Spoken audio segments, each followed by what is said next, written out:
Samajwadi party का सियासी दांव। एसपी का सियासी खेल, 2 सीट पर कांग्रेस से रहेगा मेल।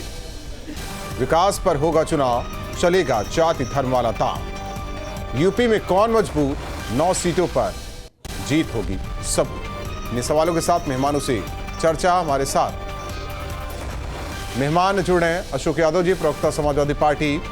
अशोक यादव जी, सवाल यही कि 2 सीट, कांग्रेस तो 5 सीट मांग रही थी। हालांकि आप लोगों की बातचीत हुई होगी, लेकिन आम जनमानस में चर्चा थी कि सीटें ज्यादा दे सकती समाजवादी पार्टी, लेकिन 10 में 1 में चुनाव नहीं हो रहा है, 9 में से 2 सीट कांग्रेस को। देखिए राहुल जी, सवाल सीट का नहीं है, सवाल जीत का। हमारा उद्देश्य है कि हम 10 की 10 सीटों पे जीतना चाह रहे थे। इसी वजह से कांग्रेस पार्टी के साथ हमारा जो गठबंधन है ये लगातार जारी है। और ये दूसरा जो रीजन सबसे बड़ा है गठबंधन जारी रहने का, वो इस देश की जो भाईचारे का माहौल खराब कर रही भाजपा, इस देश की संवैधानिक संस्थाओं को जिस तरह से कुचल रही भाजपा, हमारे देश की जनता का जिस तरह शोषण कर रही भाजपा, ये सारी बुराइयों से भी लड़ना, हमारा एकजुट होकर के लड़ना इंडिया गठबंधन का, ये आज के दौर की डिमांड है। और ये जो जनता की डिमांड है और जो समय की डिमांड है, इसको देखते हुए हम लोग 1 सीट, 2 सीट, 3 सीट का जो चक्कर है, इस चक्कर में नहीं है। हमारा उद्देश्य है भाजपा को पटखनी देना। क्योंकि जिस तरह से आप देखिए, अभी मिल्कीपुर की बात आप चला रहे थे, आप मिल्कीपुर का एग्जाम्पल ले लीजिए। ये चुनाव आयोग किस बात को लेकर के वहां चुनाव नहीं घोषित किया? आप ये बताइए, कोर्ट से कोई स्टे ऑर्डर मिला है क्या? न्यायपालिका ने तो कोई रोक नहीं लगाई है। और जो विधायक जी वहां पे थे, अवधेश प्रसाद जी, वो अब सांसद बन गए हैं। और वो मान लीजिए कल को कोई 2 साल, 3 साल, 4 साल बाद कोई रिजल्ट भी आता है, तो उस रिजल्ट का मतलब क्या रहेगा? अब दूसरी बात, आपके ऊपर जब उंगलियां उठने लगी जनता की तरफ से, विपक्ष की तरफ से, तब आप कह रहे हो कि चुनाव समाजवादी पार्टी नहीं होने देना चाहती। तो डर कौन रहा है? सबसे बड़ा सवाल ये है। नहीं तो वो क्लियर करते चलिए ना अशोक यादव जी, क्योंकि कहना है कि जिन्होंने ये केस दर्ज कराया वो वापस लेने आए, तो आपके सांसद की तरफ से वकीलों की फौज खड़ी कर दी गई। ये वकील देखिए, कचहरी के दांव पे किस लिए खड़ी कर दी वकीलों की फौज, ये दूसरा, ये टेक्निकल विषय है राहुल जी। सवाल ये है कि क्या किसी कोर्ट ने नहीं, उस टेक्निकल विषय को भी समझाते चलिए ना, हमें दर्शक भी क्लियर हो जाए ना कि भ्रम कौन फैला रहा है, बीजेपी वाले या समाजवादी पार्टी वाले। अगर भाजपा चुनाव कराना चाहती तो जिस तरह से 9 सीटों की घोषणा हुई, मिल्कीपुर पे क्यों नहीं हुई? ये अलग बात है, ये अलग बात हो गई। जो सवाल है उस पर वो समझा दीजिए। वही तो मैं समझा रहा हूं सर, वही समझा रहा हूं कि जब 9 सीटों की घोषणा हुआ तो मिल्कीपुर क्यों नहीं घोषणा हुई? नहीं, वही तो मैं भी कह रहा हूं ना, आप नहीं समझा पा रहे हैं। जो कोर्ट में हुआ, जिन्होंने केस दायर किया वो केस वापस लेने गए, फिर अवधेश सांसद जो आपके हैं उन्होंने वकीलों की फौज खड़ी कर दी। ये कहना है बीजेपी की तरफ से। आपने कहा कि टेक्निकल पॉइंट है, वही टेक्निकल पॉइंट भी समझाते चलिए। बीजेपी जितना जैसे कहती है कि हम दुनिया की सबसे बड़ी पार्टी हैं, लेकिन दुनिया की सबसे झूठी पार्टी है बीजेपी। ये भ्रम फैलाते हैं, ये भ्रम फैलाने में दुनिया का सबसे बड़ा संगठन है भाजपा। कुछ भी है, वो भ्रम फैलाते हैं, झूठी पार्टी। हमें उससे मतलब नहीं, जो आप टेक्निकल पॉइंट कह रहे थे वो समझाते चलिए, वही मैं जानना चाहता हूं। टेक्निकल पॉइंट मैं समझा रहा हूं आपको, आप समझने के तैयार हो तो मैं समझाऊं। नहीं, आप तो बीजेपी की बात करने लग रहे हैं, आप चुनाव आयोग की बात करने लगे हैं, तो आप टेक्निकल पॉइंट। किसी मामले पे देखिए राहुल जी, किसी मामले पे अगर कोर्ट का कोई आदेश है, अग्रिम आदेश है कि यहाँ का चुनाव कोर्ट के आदेश के बाद ही होगा, तब वो ये अलग पार्ट है अशोक यादव जी, ये अलग पार्ट है। नहीं, ये अलग क्यों कर रहे हैं आप? क्यों नहीं अलग करेंगे? ये अलग पार्ट है। अब जो कोर्ट के अंदर है, मैं तो वही कह रहा हूं, उसी पार्ट का एक हिस्सा है। नहीं, कैसे ये हिस्सा है ये जरा समझा दीजिए, ये समझाते चलिए कैसे इस पार्ट का हिस्सा है, ये बता दीजिए। जो अवधेश आपके साथ, नहीं, मैं क्लियर होना चाहता हूं ना, मैं दर्शकों को भी समझा देना चाहता हूं आपके जरिए कि कोर्ट के अंदर अगर मैं याचिका करता हूं, मैं केस दायर करने वाला हूं, मैं जाता हूं जिसके खिलाफ केस दायर करना चाहता हूं, केस दायर कर दिया, वो मामला, वो सुनवाई होनी नहीं होनी वो तो बात की बात है, तारीख पे तारीख जो पड़ेगी। अब मैं उस केस को वापस लेने जा रहा हूं, लेकिन दूसरी पार्टी कह रही नहीं, अब तो केस वापस नहीं होने देंगे, ये वकीलों की फौज खड़ी है, अब यही सब निपटेंगे, ऐसे नहीं हो सकता। तो ये क्यों? अगर आप भी चाहते, एक बात समझिए, आप भी चाहते हैं, इधर इधर भी पार्टी चाहती है तो छोड़ दे, फिर वो इलेक्शन हो ही जाएगा। बिल्कुल, देखिए राहुल जी, आप 2 स्टेप की बात यहाँ पे चल रही है। जो प्राथमिक स्टेज है उस स्टेज को आप स्किप कर रहे हो, दूसरे स्टेज पे आप चर्चा कर रहे हो। और प्राथमिक पता नहीं कौन से स्टेज समझा रहे हैं, मुझे तो कुछ समझ में नहीं आ रहा है। आप प्राथमिक कौन सी प्राथमिक की बात कर रहे हैं? चुनाव आयोग का मन, एक बात बताइए, चुनाव आयोग का मन है वो 4 करवाए, 5 करवाए, 8 करवाए, जैसे होगा वो करवाएगा, वो तो चुनाव आयोग का करना है। आप उसमें बीजेपी को जोड़ दीजिए तो बात अलग है। अगर आपको लगता है कि चुनाव आयोग को भी बीजेपी चला रही है पार्टी। राहुल जी, बीजेपी से चुनाव आयोग अलग है क्या? अगर बीजेपी से चुनाव आयोग अलग रहता, जब वो सुप्रीम कोर्ट के आदेश को नहीं पलटते, उन्होंने सुप्रीम कोर्ट के ठीक है, आनंद दुबे हमारे साथ प्रवक्ता बीजेपी जुड़ रहे हैं। आनंद दुबे, इसीलिए पलटाना, आप लोग चुनाव आयोग चला रहे हैं, फिर भी 2024 में ये स्थिति रही आप लोगों की, तो हमें लगता है 80 की 80 जीत लेनी चाहिए थी, जब यही मान बैठे हैं विपक्षी दल। लेकिन दूसरी ओर मिल्कीपुर की जब बात की जा रही है कि अब ये अड़ंगा लगा रहे हैं, तो कह रहे हैं नहीं भैया टेक्निकल पॉइंट है, पहले आप उस पर बात कर लीजिए कि मिल्कीपुर पर क्यों नहीं घोषित हुआ चुनाव को लेकर, उपचुनाव क्यों ना हो। देखिए राहुल, समाजवादी पार्टी एक ऐसी पार्टी है जिसको ना तो अपने नेतृत्व पर भरोसा है, ना इनके पास जनता को कुछ बताने के लिए, सिर्फ और सिर्फ नाकामी, अपराध और झूठ प्रपंच इनके खाते में है। अब ये किस मुंह से जनता के पास जाएंगे? ये देश के चुनाव आयोग पे इनको यकीन नहीं, देश की अदालत पे इनको यकीन नहीं, इनको देश की एजेंसियों पर यकीन नहीं। तो क्या ये इस देश से अलग कोई और किसी दूसरे देश की एजेंसी पर इनको भरोसा है? या क्या ये चाहते हैं कि यूएन आकर यहां पर चुनाव कराए भारत में, तब ये कहेंगे? तो क्या ये सर्टिफिकेशन एजेंसी है जो सर्टिफाई करेंगे? यानी जहां ये जीत जाए, जहां इनको सफलता मिल जाए, वहां सब ठीक है, जहां जनता इनको नकार दे वहां ये कहेंगे कि खराब है। अब बताइए जनता इनको क्यों नहीं नकारे? 7 टिकट घोषित किए हैं, 6 एक परिवार को दे दिए। जब हम कहते थे कि पीडीए मतलब परिवार डेवलपमेंट अथॉरिटी, वो अलग चीज है आनंद दुबे, लेकिन उनका भी कहना है कि आखिर चुनाव आयोग ने मिल्कीपुर को लेकर घोषणा क्यों नहीं की। मामला अलग है, कोर्ट में जो होता वो होता, कोर्ट ने अभी तक तो कुछ तय नहीं किया था। देखिए बड़ी स्पष्ट सी बात है, मिल्कीपुर का मामला न्यायिक प्रक्रिया से गुजर रहा था, इसीलिए चुनाव आयोग ने वहां पर तिथि डिक्लेयर नहीं। लेकिन चिंता न करिए, मिल्कीपुर में भी चुनाव होगा, ऐसा थोड़ा ना कि नहीं, इनका भी तो कहना है कि सीसा मऊ तो अंडर ट्रायल वहां का भी मामला चल रहा है, लेकिन वहां पर देखिए चुनाव की घोषणा कर दी गई। मिल्कीपुर में इनके जो सांसद हैं, जो अभी अवधेश प्रसाद सांसद बने हैं, उनकी सदस्यता को ही चुनौती दी गई थी। उन्होंने जो डॉक्यूमेंट्स लगाए थे उसी में गड़बड़ी थी, उसको लेकर पारित किया, उसको लेकर जो याचिका दायर की गई थी। लेकिन मिल्कीपुर में भी चुनाव होगा, ऐसा थोड़ा ना कि मिल्कीपुर बिना चुनाव के रह जाएगा। और आपको याद आ जाएगा कि चुनाव जनता ने आपको क्या हिसाब किताब किया है। जिस तरह से आप लोग परिवार डेवलपमेंट अथॉरिटी चला रहे हैं, लालजी वर्मा की पत्नी को टिकट दे दिया, अवधेश प्रसाद के बेटे को टिकट दे दिया, वो ठीक है, वो ठीक है, दे दिया उनके वो पूरे परिवार, और यादवों में अपने कोई नहीं मिला तो अपने परिवार में टिकट दे दिया। वो अलग विषय है, वो अलग विषय है। सुधांशु वाजपेयी जी प्रवक्ता कांग्रेस हमारे साथ जुड़ रहे हैं अभी चर्चा में। सुधांशु जी, आवाज आ रही है आपको? जी जी जी। आपका चेहरा क्यों उतरा हुआ है? 2 सीट 3-4 भी मिल सकते थे, लेकिन उतरा नहीं हुआ। नहीं, आज खुश नजर नहीं आ रहे ना आप। नहीं, हम लोग पूरी तरह खुश हैं, और सवाल सीट का है ही नहीं। सवाल है इस देश में लोकतंत्र और संविधान बचेगा कि नहीं बचेगा। और इसलिए कांग्रेस पार्टी प्रतिबद्ध है, पहले मुल्क बचा लिया जाए, ये देश बचा लिया जाए, बाकी तो चीजें देख ली जाएंगी। जैसे 47 में लड़ने को हर 5 साल बाद चुनाव होगा, लेकिन सवाल यह है कि 5 साल बाद इस देश में चुनाव बचेंगे कि नहीं बचेंगे, इसके लिए अभी लड़ना जरूरी है। ऐसी पार्टी से इस देश को मुक्त करवाना जरूरी। आपने अभी देखा बहराइच में क्या हुआ कि अरे दंगे करवाए जा रहे चुनाव जीतने के लिए। वो गोरख पांडे जी ने एक बड़ी अच्छी कविता कही थी, इस बार दंगा बहुत बड़ा था, खूब हुई थी खून की बारिश।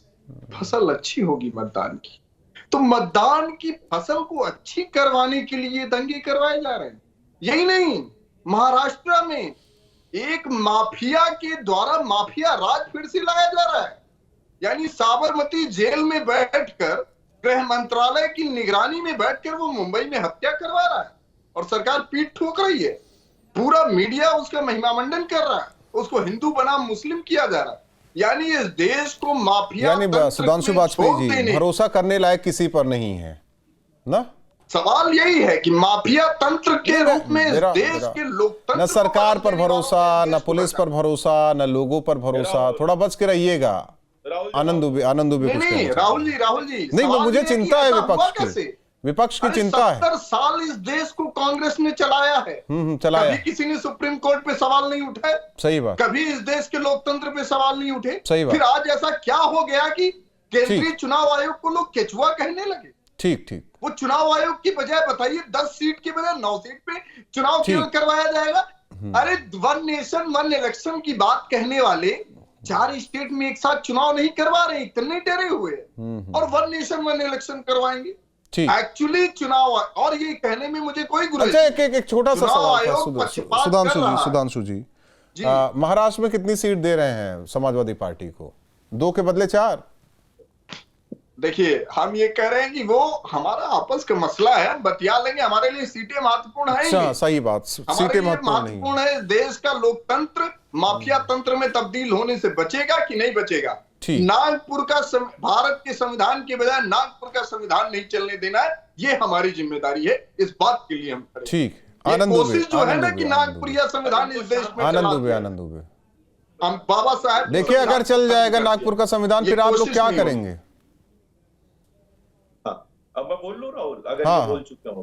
अच्छा, अभी देखिए, ये संविधान बचाने के लिए जम्मू कश्मीर में गए किस पार्टी के साथ?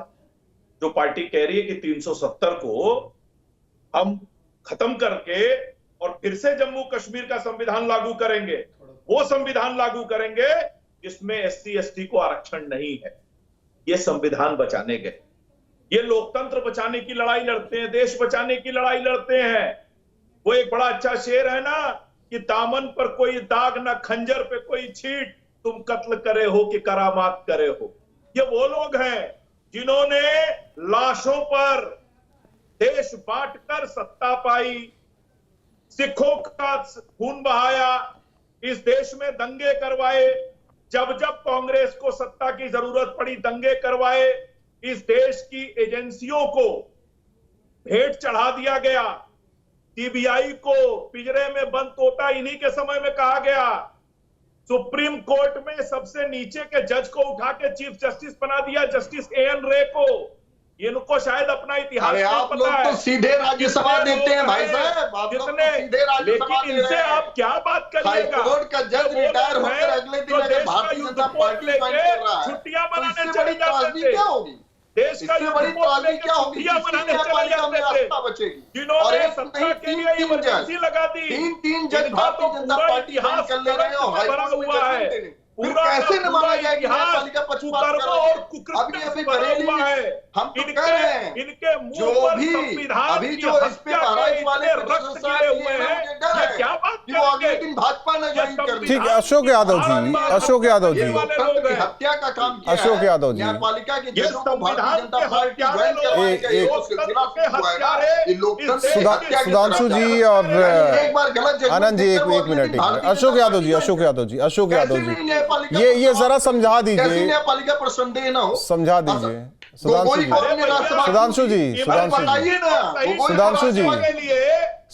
जी, गांधी की कुर्सी को बहाल करने के लिए संविधान बदल दिया। अरे भैया, सुप्रीम कोर्ट, चुनाव आयोग, CBI, ED, income tax, Ashok Yadav ji, जरा अरे बताइए, आपके भी साथी हैं उसमें। सुधांशु वाजपेयी जी, शर्मा से लेकर ये शिंदे से लेकर जो सुधांशु वाजपेयी जी, एक मिनट।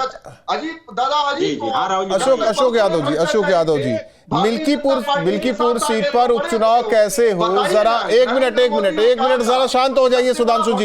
सुधांशु जी, मिल्कीपुर सीट पर उपचुनाव कैसे हो, टेक्निकल पॉइंट समझा दीजिए। न्यायालय के झूठ बोले कि सही बोले, न्यायालय को ध्यान में रखते। सुधांशु जी अगर सवालों पे आ जाऊंगा ना तो इतना चिल्ला नहीं पाएंगे, जरा शांत रहिए। मैं बोल रहा हूं शांत, तो शांत हो जाइए।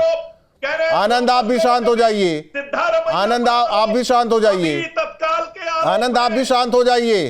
अशोक यादव जी जरा टेक्निकल पॉइंट समझाइए कि मिल्कीपुर सीट पर उपचुनाव हो जाए, केस वापस हो जाए, दोनों पार्टियां मान जाएं और उस पर चुनाव हो जाए। राहुल जी आप सही सवाल गलत व्यक्ति से पूछ रहे हैं। ये सवाल आपको सत्ता पक्ष से पूछना चाहिए जिसके हाथ में चुनाव आयोग। ठीक है, आनंद दुबे से यही सवाल करता हूं मैं। और दूसरी चीज राहुल नहीं, अब छोड़ दीजिए ना, अब छोड़, मुझे गलत सवाल कर लिया ना आपसे, अब आनंद दुबे से कर लेता हूं, गलत व्यक्ति से सवाल मैं बता दे रहा हूं। नहीं छोड़ दीजिए ना सर, छोड़ दीजिए, मेरा पहला सवाल तो होने दीजिए। ठीक है। जनता पार्टी अपनी मुकम्मल तैयारी के साथ मिलकर, बात उसकी नहीं है आनंद दुबे इनका कहना है कि आप लोगों की वजह से मिल्कीपुर सीट पर उपचुनाव नहीं हो रहा है क्योंकि आप लोग चुनाव आयोग को चला रहे हैं। आप लोगों के हिसाब से सब कुछ चल रहा है, इनके हिसाब से कुछ नहीं चल रहा है। कोर्ट का कोई भी टेक्निकल पॉइंट नहीं है, जो कुछ हो रहा है आप लोगों के इशारे पर हो रहा है। देखिए मैंने आपको पहले ही बताया, इन लोगों को, जैसे एक छात्र अगर क्लास में फेल हो जाए तो वो क्या कहेगा? वो ये थोड़े ना कहेगा कि मैंने पढ़ाई नहीं की, वो ये कहेगा कि प्रश्न बहुत कठिन आ गया था, आउट ऑफ सिलेबस था, बहुत ज्यादा सख्ती थी इसलिए मैं नकल नहीं कर पाया। वो ये इस बात को कभी स्वीकार नहीं करेगा कि गलती मेरी या मुझ में कोई कमी। देखिए मिल्कीपुर चुनाव में मैं अभी अशोक यादव जी से कह रहा हूं, मिल्कीपुर में जब जिस दिन चुनाव होगा अशोक यादव जी, आप अपनी हार के लिए वो बात की बात है, ठीक है। मिल्कीपुर की जनता, अशोक यादव जी आप ही बता दीजिए, आपको जवाब आप ही बता दीजिए आपको क्या लगता है। राहुल जी जो फेल होने, एक मिनट सुधांशु वाजपेयी, एक मिनट शांत रहिए। राहुल जी इसी तरह का जैसे हमारे मित्र आनंद जी चिल्ला रहे हैं, इसी तरह से लोकसभा चुनाव याद करिए, 80 में 80, 400 पार। मोदी जी नारा लगाते थे ना अब की बार 400 पार, तो ये नारा छोड़ दीजिए, नारा इसे लगता रहता है। देखिए भारतीय जनता पार्टी के, एक मिनट आनंद सुनने दीजिए। देखिए भारतीय जनता पार्टी के पतन की शुरुआत 2024 4 जून 2024 वो हो गई, वो जा रहे हैं, सरकार खत्म हो रही है उनके, अगले साल नहीं रहेंगे, छोड़ दीजिए। मैं भी कहता हूं अभी आनंद जी ने बहुत सारी बातें की, आप एकदम ताजा तरीन उदाहरण आप देखिए एजेंसियों का। चंद्रबाबू नायडू को क्लीन चिट मिल गई अभी 2 दिन पहले ईडी के द्वारा, 2 महीने जेल में थे। तो आपको नहीं मिली थी क्या क्लीन चिट? सुन ली, तो उसका मतलब है कि आप लोगों को भी क्लीन चिट उसी हिसाब से मिल गई, आय से अधिक संपत्ति मामले में। छोड़ देते, मैं कह रहा हूं नहीं करते ना उस पर बात। माननीय मोदी जी, मैं तो कह रहा हूं आप समझा दीजिए ना मुझे टेक्निकल पॉइंट, क्या कहते थे आप मुझे समझा दीजिए टेक्निकल पॉइंट, कोई नहीं समझा पा रहा है। मोदी जी अजीत पवार को लेकर क्या बोले थे बताइए? 70,000 करोड़ का आरोपी, और उसके बाद एक हफ्ते अजय राय ने अखिलेश यादव को क्या बोला था? अखिलेश यादव ने अजय राय को क्या बोला था? इसी पर रहेंगे तब तो हो गया। राजनीति में ना कोई दोस्त ना कोई दुश्मन, ये चलता रहता है, इसमें कुछ नहीं है। आप सुनिए, आप बताइए कि मिल्कीपुर सीट पर चुनाव हो कैसे? आप बताइए कि बीजेपी चाहेगी तभी होगा, बीजेपी चाहेगी तभी होगा उपचुनाव वहां होगा। बीजेपी चाहेगी तब, देखिए जिसने जंग टाली है समझो वो जंग हारी है, वो जंग टाल रहे मतलब वो हार गए हैं, पीठ दिखा रहे हैं लोग। ये पीठ दिखाने वालों की आप यहीं से नब्ज टटोल लीजिए मिल्कीपुर से कि कितना भयाक्रांत है ये लोग चुनाव से। अगर चुनाव ये लड़ते तो वहां पे फिर इनकी भद्द पिटती, फिर वो चुनाव हारते, पूरे देश में एक अलग नैरेटिव बनता। इस डर के मारे योगी जी वहां चुनाव नहीं करवाना। अच्छा कैसे नैरेटिव? पीडीए के सहारे नैरेटिव बनता? नहीं, पीडीए का नैरेटिव बिल्कुल बनता। अभी आनंद जी कह रहे थे जम्मू का, अच्छा ठीक है, पीडीए आरक्षण की बात, आरक्षण की बात कर रहे थे। पीडीए की क्या यूपीए में पीडीए की बात आ गई। यूपी में योगी सरकार, कांग्रेस और समाजवादी पार्टी कभी बोलेगी कि अलीगढ़ मुस्लिम विश्वविद्यालय में एससी एसटी जो पिछड़ा वर्ग है उनको आरक्षण क्यों नहीं मिल रहा है, जामिया मिलिया में क्यों नहीं मिल रहा है? क्योंकि वो अल्पसंख्यकों से जुड़ा है। अगर पीडीए है तो बोल दीजिए। हाँ सुधांशु वाजपेयी जी बताइए क्यों नहीं मिल रहा? मैं ये कह रहा हूँ, हाँ मैं बोल रहा हूँ, देखिए राहुल जी, कांग्रेस पार्टी एक मिनट आरएसएस के चीफ माननीय मोदी जी योगी लेकिन जी पहले चुनाव मतलब आता तो नारा लगाना शुरू कर दिया, बटोगे तो कटोगे, लेकिन नहीं, मैं मेरा सवाल जो था, आप पीडीए की बात करते हैं, उसी एक कैंपस के अंदर पी और डी को नहीं पूछा जा रहा है। नहीं राहुल जी, जब इस प्रदेश का मुखिया अपने सरकार में पिछड़े दलितों को आरक्षण लुटवा रहा है, मैं तो आपसे कह रहा हूं ना, क्योंकि आप लोग तो झंडा बुलंद कर रहे हैं, मैं तो आप लोगों की बात कर रहा हूं। आप लोग झंडा बुलंद कर रहे हैं ना, अखिलेश यादव ना राहुल गांधी के मुंह से सुन रहा हूं मैं कि वहां तो कम से कम आरक्षण तो देना चाहिए ना, हमारे जो है भाई उनको पढ़ना चाहिए। सुधांशु वाजपेयी, जहां पे सुधांशु वाजपेयी, वहां तो दे नहीं पा रहे हैं। ठीक है, जहां नहीं लागू वहां की तो बात कर लें, जहां पर लागू वहां तो दे लें। हाँ, जहां लागू। सुधांशु वाजपेयी जी, हाँ बताइए। 69,000 शिक्षक भर्ती वाला एग्जाम, मैं आपसे जो सवाल कर रहा हूं आप जवाब नहीं दे रहे हैं। मैं आपसे जो सवाल कर रहा हूं, आप पीडीए का तो झंडा आप ही बुलंद कर रहे हैं ना, वो तो नहीं कर रहे हैं, उनसे कैसे सवाल कर लूं मैं? सुनिए, बिल्कुल, तो जहां आरक्षण लागू पहले वहां तो देते हैं, वहां तो छीन रहे हैं, लेटरल एंट्री के माध्यम से छीन रहे हैं। आपसे वाइस चांसलर आप पीडीए का झंडा तो आप लोग लेके चल रहे हैं ना, भर्ती के माध्यम से छीन रहे हैं। पीडीए के नंबरदार तो आप लोग हैं, तो पीडीए की बात तो आप ही से करेंगे हम। सुनिए राहुल जी, तो तैयार है पीडीए की बात करने के लिए। तो फिर वो पीडीए के जो चीफ बने हुए हैं वो अलीगढ़ मुस्लिम विश्वविद्यालय और जामिया मिलिया की बात क्यों नहीं करते कि वहां पीडी को नहीं कुछ मिल रहा है, ए को मिल रहा है सब? हम उसी पीडीए की बात कर रहे हैं जिसका आरक्षण लगातार भाजपा की सरकारों द्वारा लूटा जा रहा है। उसकी बात हम अब नहीं बोलेंगे आप, चले कोई बात नहीं। सुधांशु जी, वक्त नहीं है, माफी चाहता हूं, लेकिन जाते जाते बधाई आपको 2 सीट मिलने के लिए। बहुत बहुत धन्यवाद। आप तीनों मेहमान